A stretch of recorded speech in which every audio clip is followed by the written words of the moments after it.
ఒక గ్రామంలో కరణానికి పెద్ద మొక్కజొన్న తోట ఉండేది. దానికి కాపు ఉండడానికి పాపయ్య అనేవాణ్ణి నెలజీతం మీద పెట్టుకున్నాడు.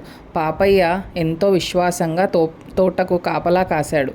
ఒకనాడు కరణం గారు అడగగా పాపయ్య ఒక బుట్టెడు కండెలు కోసి తీసుకుపోయి ఇచ్చాడు.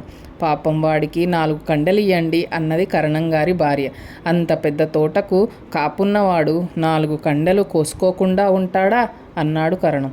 ఈ మాట విని పాపయ్య బిక్కచచ్చిపోయి పట్నంలో ఉండే తన బంధువైన కోత్వాలుకు కరణం అన్న మాట అందజేశాడు.